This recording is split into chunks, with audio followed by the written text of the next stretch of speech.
Digital exclusive breaking news చూస్తున్నాం. సహస్ర బాలిక హత్య కేసుకు సంబంధించి తెలుగు రాష్ట్రాల్లో ఎంత సంచలనంగా మారిందో మనందరికీ తెలిసిందో. సో ప్రజెంట్ దానికి సంబంధించి ఒకవైపు నిందితుడిని అరెస్ట్ కూడా చేశారు పోలీసులు. 10th క్లాస్ విద్యార్థి ఈ హత్య చేశాడని పూర్తిగా నిర్ధారించిన తర్వాత విచారణ చేసి ప్రస్తుతమైతే అదుపులోకి తీసుకున్నారు. సో ప్రజెంట్ మనం చూస్తున్నాం, విజువల్స్ లో కనిపిస్తుంది, బిగ్ టీవీ డిజిటల్ స్క్రీన్ మీద మనం చూస్తూ ఉన్నాము. ఎక్స్క్లూజివ్ గా ఒకవైపు బాలిక ఏదైతే బాలిక చంపబడిందో, బాలిక హత్యకు గురైందో, ఆ బాలిక యొక్క పేరెంట్స్ అక్కడ పిఎస్ ముందర, పోలీస్ స్టేషన్ ముందర బైఠాయించి నిరసన వ్యక్తం చేస్తున్నారు. పెద్ద ఎత్తున అక్కడికి స్థానికులు కూడా చేరుకున్నటువంటి దృశ్యాన్ని మనకు కనిపిస్తుంది. 15 ఏళ్ల పిల్లాడు కిరాతకంగా మర్డర్ చేస్తాడా, డబ్బుల కోసం ఎంతకైనా తెగిస్తాడా? 10 ఏళ్ల చిన్నారి సహస్ర హత్య కేసులో ఈ కిల్లర్ మైండ్ సెట్ ఇప్పుడు షాకింగ్ గా మారింది. సో దానికి సంబంధించి ప్రజెంట్ మనం చూస్తున్నాం, నెత్తురు చూస్తూనే భయపడే వయసులో ఇలా నెత్తురు పారించాడు. సహస్ర తల్లిదండ్రుల గుండె కోత అందరినీ కదలిచి వేస్తుంటే ఈ పిల్లవాడి ప్రవర్తన మరోవైపు చర్చనీయాంశంగా మారిందని చెప్పి ఒకవైపు పోలీసులు టేకప్ చేశారు. కానీ ప్రజెంట్ అయితే పోలీస్ కస్టడీలో ఉన్నటువంటి కిల్లర్ కి సంబంధించి విద్యార్థులు ఏదైతే బాలిక యొక్క తల్లిదండ్రులు ఏం చెప్తున్నారంటే, ఆయనకి ఏ శిక్ష అవసరం లేదు, డైరెక్ట్ గా ఆయనని చంపేయాలి, పోలీసులకు మేము ఇదే కోరుతున్నాము, ప్రభుత్వానికి మేము ఇదే కోరుతున్నామని చెప్పి ఒకవైపు వీళ్ళందరూ కూడా అక్కడికి వెళ్ళడం జరిగింది. పేరెంట్స్ అందరూ కూడా అక్కడ పెద్ద ఎత్తున నిరసన వ్యక్తం చేస్తున్నారు. బాలిక యొక్క తల్లిదండ్రులు, బాలిక యొక్క కుటుంబీకులు, మొత్తం మంది స్థానికులు, అక్కడ ఏదైతే కూకట్పల్లి కాలనీలో ఏదైతే బాలిక యొక్క ఏరియాలో ఉన్నటువంటి ఎంతో మంది జనాలు ఉన్నారు కదా, అక్కడ వాళ్ళందరూ స్థానికులు, చుట్టుపక్కల వాళ్ళు కూడా ఇక్కడికి వచ్చి నిరసన వ్యక్తం చేస్తున్నారు. నిందితుడిని మీరు చంపేస్తారా, మమ్మల్ని చంపేయమంటారా, ఎట్టి పరిస్థితుల్లో నిందితుడిని మాకు అప్పగించాలి అని చెప్పి ఒకవైపు పెద్ద ఎత్తున నిరసన అయితే వ్యక్తం చేస్తూ ఉన్నారు.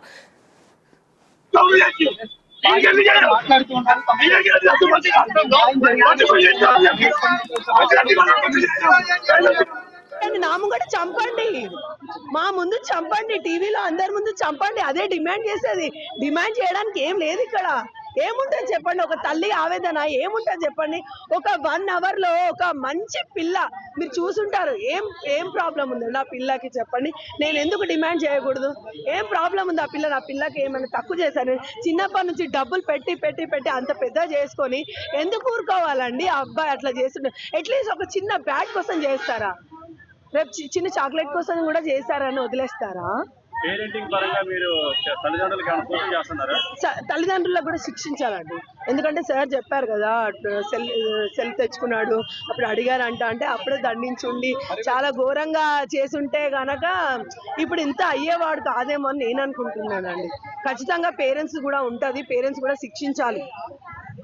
అదే నేను కోరుకునేది, పేరెంట్స్ ని శిక్షించాలి. వాడిని మాత్రం చాలా దారుణం చేయాలి. అసలు నా పాప ఎంత దారుణం చేశారో మీకు అందరికీ తెలుసు. నేను చెప్పాల్సి స్కూల్ టీచర్స్ కూడా చెప్పాలి. స్కూల్ టీచర్స్ మా బాబు కూడా చదువుతున్నారు, మీరు వెళ్ళి ఇంటర్వ్యూ తీసుకోండి, ఎలా ఉంటాడు ఏంటి, వాళ్ళు కూడా చూస్తుంటే పేరెంట్స్ కి చెప్పాలి కదా. ఇప్పుడు పేరెంట్స్ కాకపోతే టీచర్స్ కైనా తెలుస్తుంది మెంటాలిటీ ఏంటి అనేది.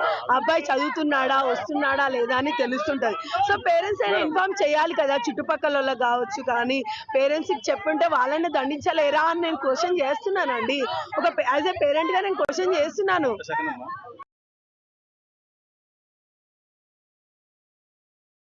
సో రైట్, చూస్తున్నాం కదా, ఎలాగైనా నిందితుడిని మాకు అప్పగించాలి, లేదంటే మీరు చంపుతారా, మమ్మల్ని చంపుతారా అని మమ్మల్ని చంపమంటారా, ఒకవైపు బయటికి తీసుకురండి, ఆ నిందితుడి అంతు మేం తేల్చుతామని చెప్పి ఒకవైపు తల్లి వేడుకుంటోంది. తల్లి ప్రభుత్వానికి ఒకవైపు ఆదేశిస్తోంది, చెప్తుంది నాకు ఖచ్చితంగా ఆ కిల్లర్కి ఎలాంటి శిక్షలు అవసరం లేదు, ఎలాంటి జైలు శిక్ష అవసరం లేదు, ఎలాంటి యావజ్జీవ కారాగార శిక్ష అవసరం లేదు, కానీ ఉరి శిక్ష కూడా అవసరం లేదు, కానీ నాకు అప్పగించండి, నేను చూసుకుంటాం, ఆ కిల్లర్కి సంబంధించి అంతు తేల్చుదామని చెప్తున్నారు.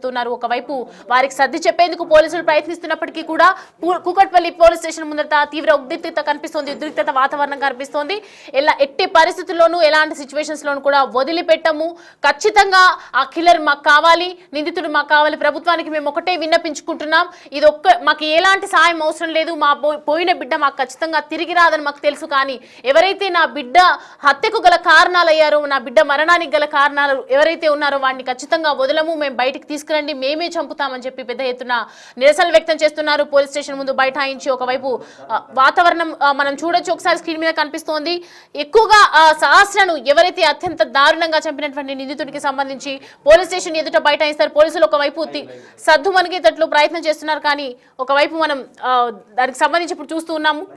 రైట్, మన లైవ్ లో మనకు కనిపిస్తోంది పెద్ద ఎత్తున స్థానికులు కూడా అక్కడికి చేరుకున్నటువంటి సిచ్యువేషన్ కనిపిస్తోంది.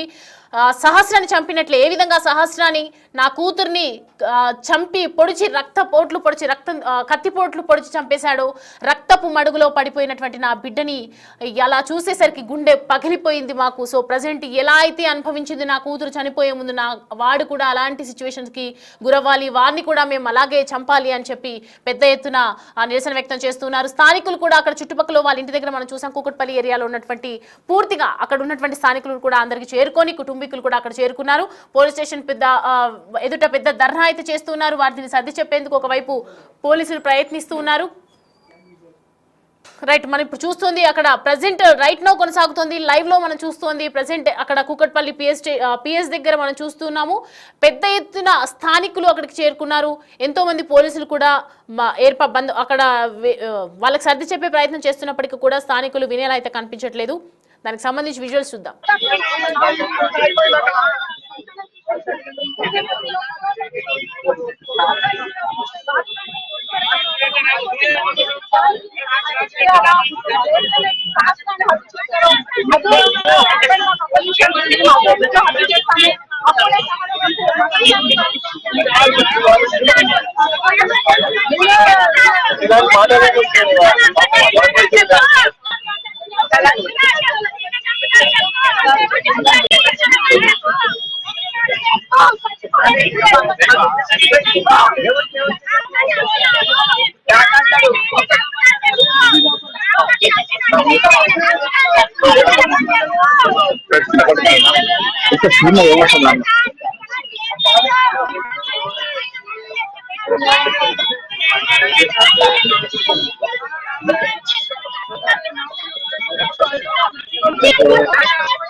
చాలా హలో